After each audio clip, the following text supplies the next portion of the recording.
तो भागवत शुरू की है गंगा जंगल में ना हुआ जो पिछले दिनों और जैसे रामायण का आज रामलीला हो रही है इसके लिए जिला ग्रामवासियों को और आने वाले जो त्योहार है और ये रामलीला आज 4 वर्ष हुए हैं। एक दिन 40 वर्ष भी होंगे 50 वर्ष भी होंगे, लेकिन जिन लोगों ने इसकी शुरुआत की है वो हमेशा याद रखते जाएंगे। जैसे क्लब की बात की है वो आदरणीय श्री सरकार की इसी के साथ मैं अपनी वाणी को विश्राम दूंगा।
राम जी की सेना चली, राम जी की सेना चली, ओ राम जी की सेना चली, राम जी की सेना चली।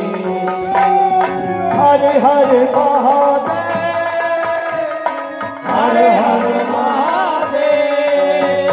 अंधकार में हो घोरे अंधकार में हो पापे अनाचार में घोरे अंधकार में एक नई ज्योति जली, हो राम जी की सेना चली, हो राम जी की सेना। पीयूष बसिया के नाथ जिया तो रावण बलता। हे प्रभु, इसका बहुत बड़ा इतिहास है। ये उस समय की बात है जब हम पहली बार पितामह ब्रह्मा की तपस्या में लीन थे। मर करके वो अमृत को लूट लिया और ये उसे अपने नाभि कुंड में छपा के बैठा है। इसलिए आप इसके नाभि कुंड पर अग्निबाण का प्रयोग कीजिए। इसके 10 सिर और 20 भुजाओं के लिए अलग से बाणों का प्रयोग।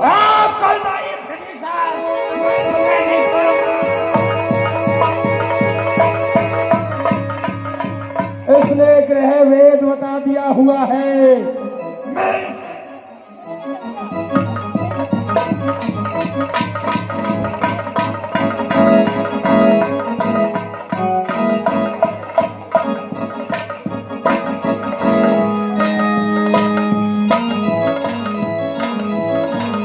हर हर महादेव,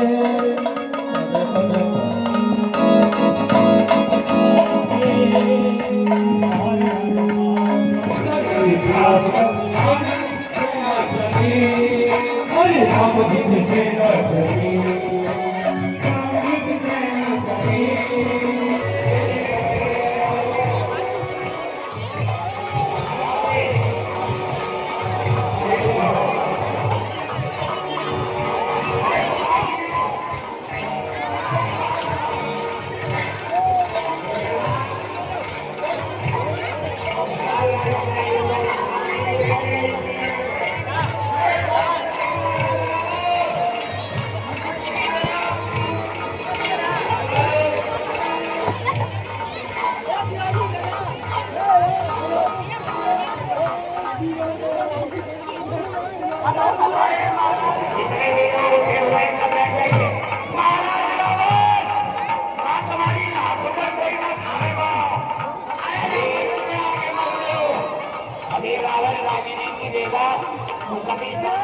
अवतारी, तू मेरी लंका छीनेगा, तू मेरी लंका छीनेगा, मैं जहाँ पे कौन संभालूंगा।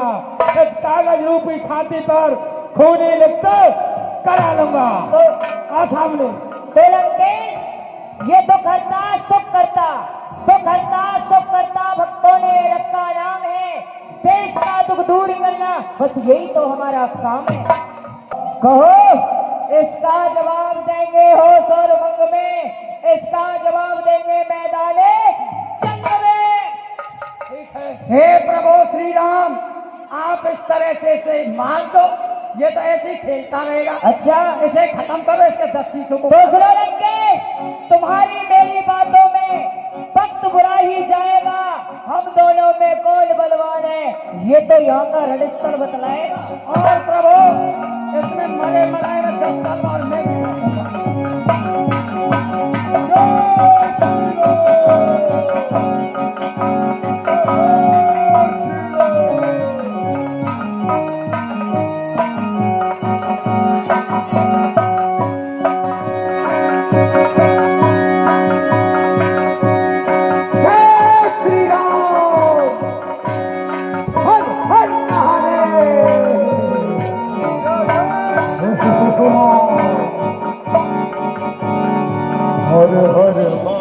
तो संसार से वो राजनीतिक विद्या समाप्त हो जाएगी।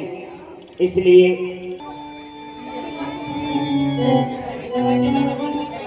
हे लंके,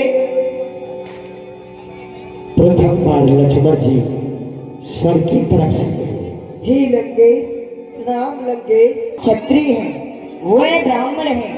आप उनके चरणों में से जाकर के उन्हें प्रथम में प्रणाम करो। ठीक है। हे लंकेश, ये लक्ष्मण आपके लिए प्रणाम कर रहा है। अवधेश कल्याण हो, कल्याण हो। क्या लक्ष्मण, हे लंकेश, किस लिए आए हो? हम आपसे राजनीति सीखने आए हैं, आप हमको राजनीति सिखा दो। राजनीति? हाँ, राज्य तुमको करना है या तुम्हारे बड़े भाई को करना है? लंकेश, राज तो बड़े भाई को करना है, पर हमको सिखा दो। जिसको राज्य करना है उसको मेरे पास में बुला के लाओ। ठीक है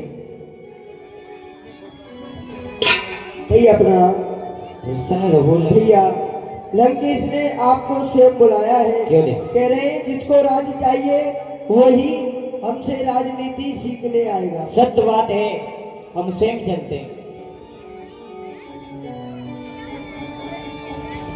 लंकेश प्रणाम। अवधेश कल्याण हो, आयुष्मान हो, आयुष्मान हो, आयुष्मान हो, आयुष्मान। लंकेश आज्ञा करो प्रभुमन। मैं आपसे कुछ नीतियां सीखना चाहता हूँ। जैसे कि आपने संपूर्ण भारतवर्ष में राज्य चलाया है, ऐसा राज्य चलाना चाहता हूँ। कुछ राज्य की नीतियां बताएं। अब इतने शक्ति कहाँ मित्र जो नीति शास्त्र का वर्णन करूं।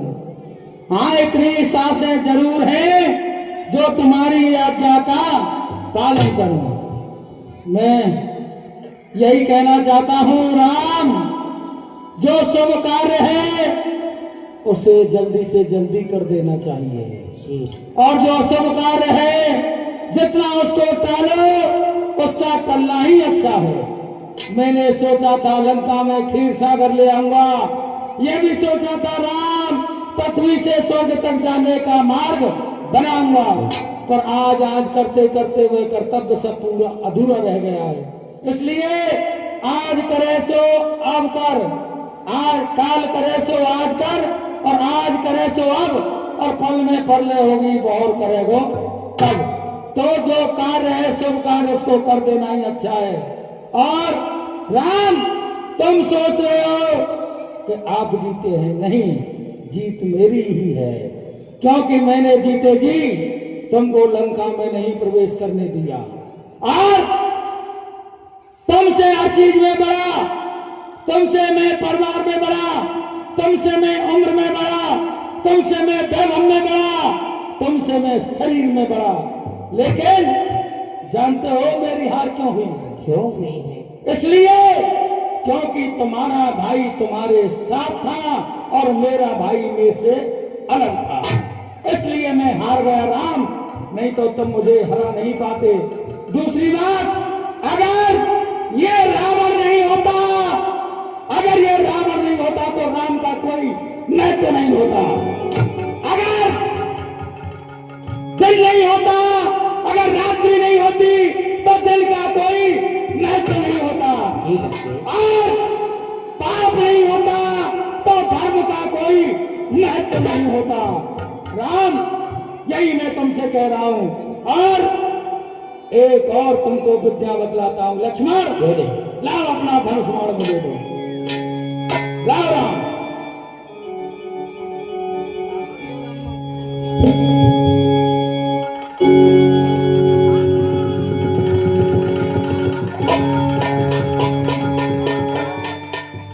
राम, ये बताओ हम तुम्हारे कौन हैं? शत्रु? हाँ। बैरी है ना? हाँ। और कभी किसी भी प्यारे के हाथ में नहीं देना चाहिए। द्वितीय बात, अपने दुश्मन से हमेशा 3 कदम पीछे हट के बात करनी चाहिए। यही राजनीति है। मैं आपके लिए प्रणाम करता हूँ और मुझे भगवान आज्ञा दीजिए। अब बोला नहीं जाता है, ये प्राण पकड़ उड़ना चाहते हो। और राम, तुम्हारा दर्शन करने के लिए, तुम्हें पाने के लिए योगी जति मुनि महात्मा दिन रात भजन करते हैं, भभूत रमाते हैं, लेकिन उनके ध्यान में नहीं आते हैं। और आज स्वयं पूर्ण ब्रह्म परमात्मा नारायण श्री राम मेरे सम्मुख है, मेरे सम्मुख है। आपको देख करके भगवान मुझे बड़ी प्रसन्नता हो रही है। जो मैंने पाप किए हैं आज आपके दर्शन करके भस्म हो गए। और आप साथ दे तो सीता को तो ले ही जाओगे भगवान, लेकिन मैंने सीता को वहीं रखा है। क्यों? कि मुझे बताया अगर नगर में दूसरी स्त्री लेकर के आएगा तो तेरे सर के 100 टुकड़े हो जाएंगे। इसलिए मैं सीता को उठा करके जरूर लाया, लेकिन लंका में नहीं, उसको अशोक वाटिका में रखा। और वहां पर भी एक राक्षस है जिसका प्रभु से अनन्य प्रेम था, उसकी सेवा में उसको रखा। त्रिष्टा नाम राक्षसी एका, राम चरण रत्न निपुण विवेका। जो भगवान का भजन करती थी, भगवान की भक्त थी, उसी को रखा उसकी सेवा में। तो दिए, जब भी मैं सीता के पास में गया तो अकेला नहीं गया, संग नार भाव किए बनावा, अपनी स्त्री मंदोदरी को साथ लेकर के गया। तो मैं भोलेनाथ की सौगंध खा करके कहता हूँ, राम तुम्हारी सीता गंगा और जमुना की तरह पवित्र है, पवित्र है, पवित्र है। यदि आप चाहो तो आपको मैं जीव दान दे सकता हूँ। भगवान, मांगो, क्या मांगना चाहते हो लंकेश? नहीं भगवान, कुछ नहीं चाहिए। कहते हैं कि जन्म जन्म मुनि जतन कराई और अंत राम का आवत नाही। आप जन्म जन्मांतर ऋषि माता भजन करते हो, उनके ध्यान में नहीं आते हो, लेकिन मैं बड़ा बड़भागी हूँ जो स्वयं परमात्मा मेरे सामने उपस्थित हैं। भगवान मुझे कल्याण कीजिए, दया कीजिए। आप दया निधान है, करुणा के सागर है।